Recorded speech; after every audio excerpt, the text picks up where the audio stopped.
संगे बड़ा घियो भुलाइल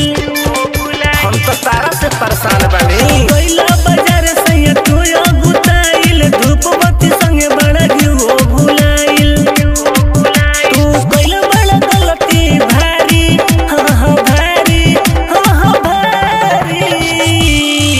छठी माई नहीं आई है अन्हारी बिना घियुआ के दिया कैसे बारी छठी माई नहीं आई है अन्हारी बिना घियुआ के दिया कैसे बारी डीजे मिट्ठू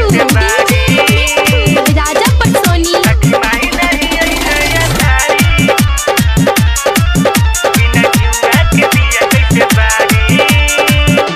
पूजा में लागता कि होई जाए कमी नियम से होला पूजा कहत रहली मम्मी पूजा में लागता कि होई जाए कमी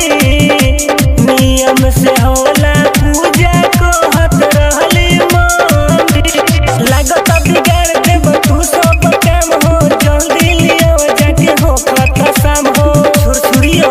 हम संग जाए के करा दुआरी हो दुआरी हो दुआरी छठी माई नहीं आई है अन्हारी बिना घियुआ के दिया कैसे बारी छठी माई नहीं आई है अन्हारी बिना घियुआ के दिया कैसे बारी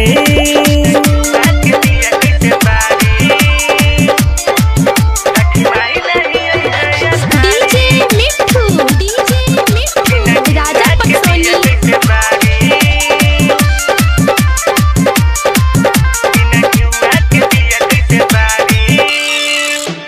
अच्छा या नारी सैया बारा जो हुआ वाना राजेंद्र रसीला जी से हाली से मांगवाना सुनी ना अच्छा या नारी सैया बारा जो हुआ वाना राजेंद्र रसीला जी से हाली से मांगवाना नुनुआ के वरवा के संगे जल्दी लिया दुकान खोलवा के परखवाई बोलो हम का कोरी